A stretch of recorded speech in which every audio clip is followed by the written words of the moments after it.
Өзгөн шаарын айланып өтүүчү жолдун курулушу кызуу жүрүп жатат. Жерине 100дөн ашуун техникалар тартылып, 2024 жылдын аягына чейин бүткөрүү талабы коюлган. Учурда курулуштун алгачкы этабында Кара Дарыянын эки жээгин бекемдеген 4551 метр узундуктагы дамба курулууда. Бүгүнкү күндө анда иштин 40% аткарылган. Мындагы иш аракеттер менен министрлер кабинетинин төрагасы Акылбек Жапаров жеринен таанышып чыкты.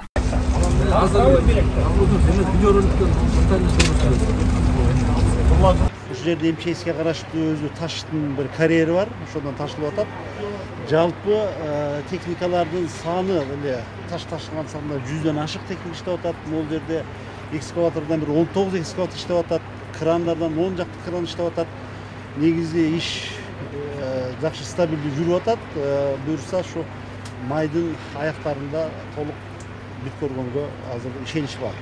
Министрлер кабинетинин төрагасынын Ошко болгон сапары Өзгөн шаардык стадионунда уланды. Талган стадион 1970 жылдары курулуп, андан бери бир дагы оңдоп түзөөдөн өткөн эмес. Эскилиги жетип, дээрлик кейиштүү абалда. Региондорду өнүктүрүү долбоорунун алкагында бул стадионду толугу менен оңдоп түзөө май айында башталмак болду.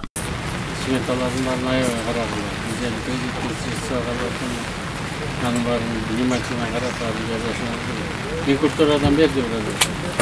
Эгерде стадионду алсак, бул жерде футбольный поле аянтчасы ремонт болот. Ал жерге искусственный газон салынып, освещение болуп, ошондой эле трибуналар дагы ремонт болот.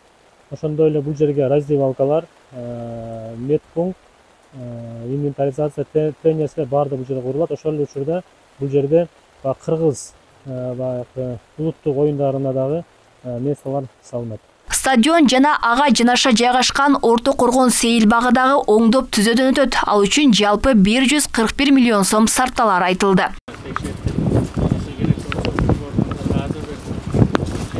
Мындан сырткары Өзгөндөгү муниципалдык мал базардын долбоору дагы көрсөтүлдү. Бүгүнкү күндө жергиликтүү бийлик 5 гектардан ашуун жерге заманбап шартта мал базар курууну көздөп жатат. Бул күнгө чейин иштеп келген мал базар талапка жооп бербейт. Иштешип кетебиз, калган территорияңарды асайып кетсеңер деле болот.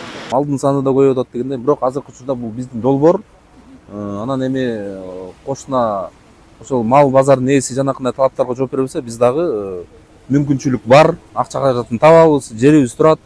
Бул долбоорду ишке ашырганга биз дагы уже анда биз вынужденный болуп калабыз да. Өзгөн калк жыш жайгашкан район болуп саналат. Калкынын саны 200 миңден ашуун. Жаңы айланма жол Өзгөн районуна кире бериш жерден шаарга жетпей, аны сыртынан өтүп кетет. Райондун Кароол жана Ана Кызыл айылдарын байланыштырат. Бул жол кыймылынын интенсивдүүлүгүн жана жол тыгынын бир топ азайтат деп күтүлүүдө. Буга чейин да министрлер кабинетинин төрагасы Акылбек Жапаров Өзгөн айланма жолунун курулушу менен таанышып, ишти тездетүүнү тапшырган болчу.